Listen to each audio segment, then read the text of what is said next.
Hi guys, welcome to FTC Files. I'm Sid, and this is our 12th episode with Ben from 18219 here to talk about how their team designs off meta, and here to give a little bit of insight on what they do. So why don't you introduce yourself? Yeah, as Sid said, I'm Ben from 18 to 19 Primitive Data, and this is our second and last season competing as a team. So we're pretty hyped to go out with a bang, hopefully. Yeah, and we're definitely gonna miss you guys next year, but let's get right into it. How's your season going so far?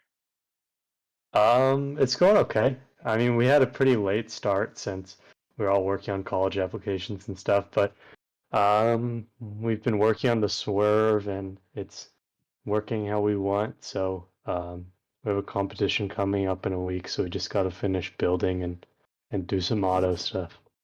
Yeah, and you guys all seniors? Yeah, all seniors. Yeah, how does that work out? Do you guys have a lot of FTC experience that you bring together? Yeah, so Cooper, Peter, and I were like the core three technical members. We've been doing FTC for 4 years, I think, all of us. Um, so we each have a bunch of technical expertise that we use to complement each other. Yeah, and let's get right into that techno expertise. So, going back to last year, which was you guys' rookie year, you wowed everybody with your 300-point match that you pulled out and that Google qualifier where you had all those stories and then came out with such a good robot. So, talk to me a little bit about that robot and the thought process that went into designing such a cool looking, complicated robot that ended up working really well. Yeah, so we were actually pretty hyped about doing a turret even before the game came out because it was just a cool idea. Um, and Cooper and I had been somewhat competitive the year before, so we wanted to try some new things out and see how it worked out. And the game really lent itself well to a turret because, you're moving all over the place to get the rings. So we thought if we could save time by just having our turret constantly aim towards the goal, then there wouldn't be any issues. And also, the reason why we made it like full range initially, or almost full range, is that we thought we would be collecting rings off of the back wall. So if we never had to turn around and just had the thing pointing out the back, then that would save a lot of time. Yeah, and as you can see in these pictures in the middle and in the bottom left, it's a really cool mechanism. It looks a lot simpler than it is in the bottom picture, but you can see that it's really complex and it works really well for them. So that robot ended up working really well. And then as your season progressed, obviously you got to NorCal champs, or actually you guys competed in Oregon, didn't you? So you got to Yeah. Oregon champs, you got to MTI, and talk to me a little bit about what you changed for MTI, because I remember there were some changes in the lead up to that, and then being able to see your robot in person obviously was a really cool experience. So talk to me a little bit about what went into that robot. Yeah, so we changed a lot from the version 1 to the version 2, which can be MTI. We kept the turret, but the issue we had with the turret, well, there's a couple issues we had with the turret. The transfer of the rings into the turret was pretty slow on the version 1, so we made some improvements, and the rings are actually stored on a little mini servo turret inside of the robot. So that servo turret is always tracking the big turret, but doesn't have to move all that mass. And then we switched a motor for the turret, so we could just get more and more speed and track more accurately, so we could shoot while being pushed. That was the goal. And then we switched to Mechanum with the release of the new Go Build a Mechanums, and I think six-wheel drive didn't have as much appeal because the movement ability of the Mechanum drive was so much better, and they were still pretty grippy. And other than that, not too much changed. We worked on improving the intake some and playing around with surgical tubing. But really, it was just the turret and the drivetrain. So yeah, going back to your drivetrain, I mean, that's probably the very first example of off meta design, right? I mean, not as many people go with a six wheel drive. So what like compelled you guys to do that? I know obviously you mentioned being not being able to push around as much, but was there a major factor that led you to that design, and how did that work out for you?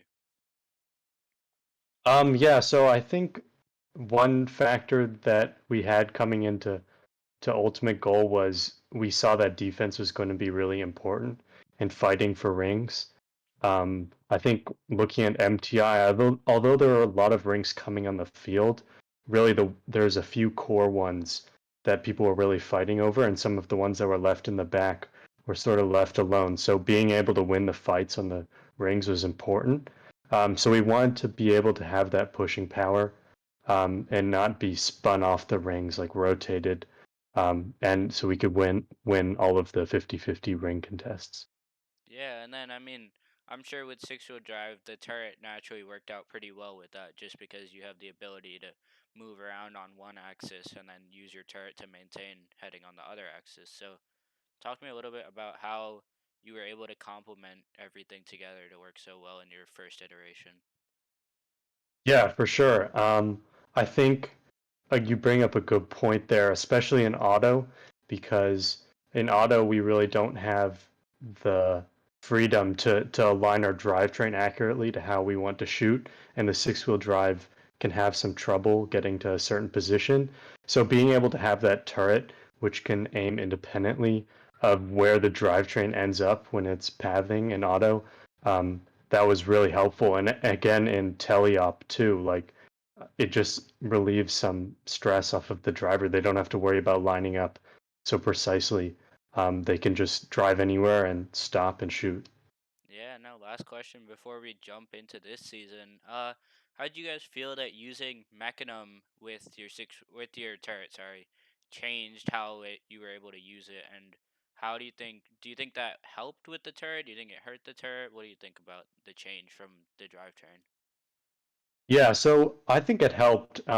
Going into the in-person matches in MTI, again, the ring contests were really important. So being able to strafe to get the rings and move diagonally, and move through more narrow spaces with the mechanism, that was really helpful, and we wouldn't have been able to do that with six-wheel drive. Um, and then additionally, I think that a lot of times MTI teams were not pushing head on, but instead were sitting next to each other and pushing sideways. So although six-wheel drive wouldn't have been pushed very easily sideways, with we wouldn't be able to push back. So with Mechanum in our heavy robot, we were able to hold our ground and actually push back. So I think that worked out well. Yeah, that sounds. I mean, yeah, it really worked out well considering you guys' this performance at that competition. So yeah, props on that. And then jumping right into this season, I mean, the main thing obviously is the huge swerve drive and the 8 motor drivetrain and how you guys use servos for everything else. So, I mean, let's just jump right into it. What made you guys want to do that?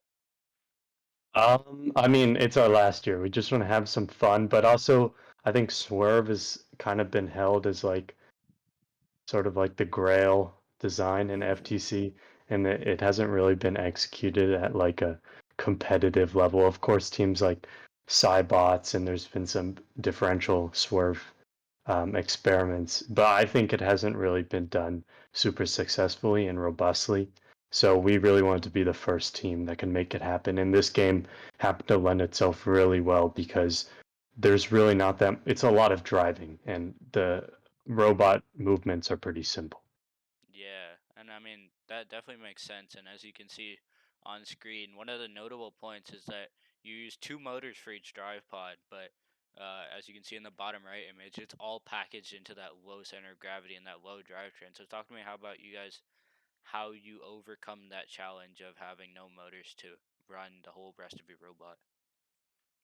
Yeah, so figuring out how to not use motors for anything was a bit of a challenge, especially on our lift where we have the slides. But what we ended up doing is just doing a normal string spool setup with the slides, but with short slides and cascading, meaning that with just the full range of the servo, we can get more than enough linear extension on the string such that all the slides can cascade and lift up. So that was one thing we had to think about. We were going to do linkage initially instead of the spool, but it didn't package so cleanly.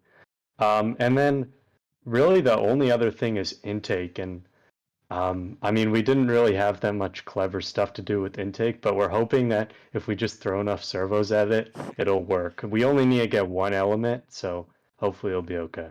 Yeah, and do you guys think using servos on your lift will have enough load bearing power? Because I know a lot of people stray away from it to use a motor because of the power that it's able to bring and the torque you need to get those high reaches on the onto the high alliance hub. So do you guys think servos are able to do that as well?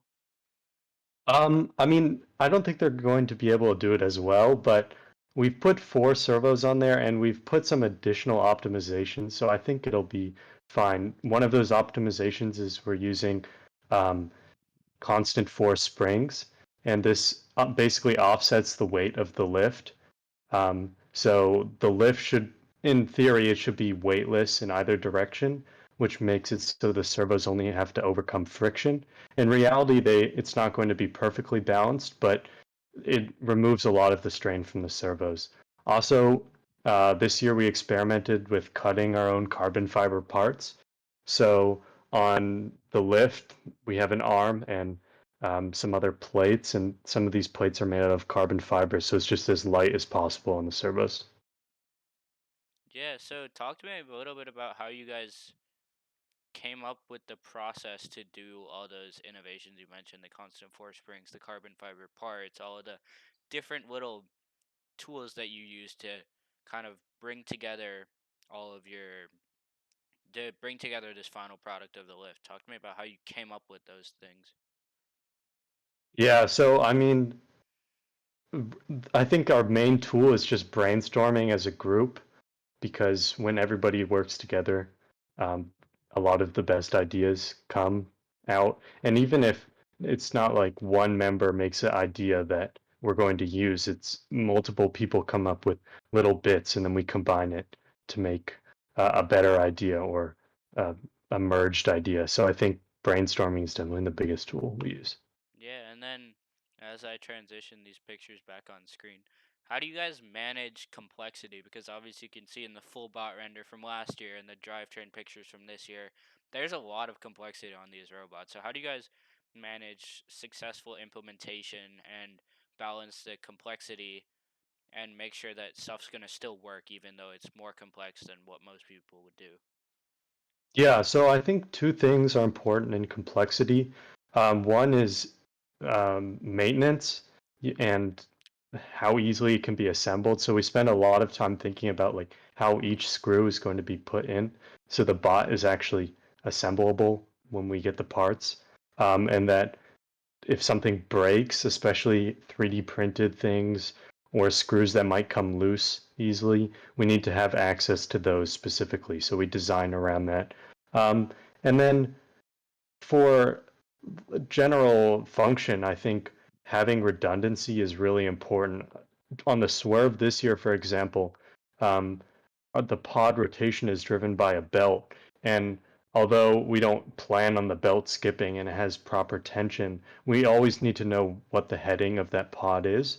So instead of using the motor encoder um, and measuring the rotation of the pod before the belt, we use an analog encoder that measures the pod's rotation directly. So if that belt ever skips, we still know where the pod is, and there's only a momentary issue, and then we're back to driving.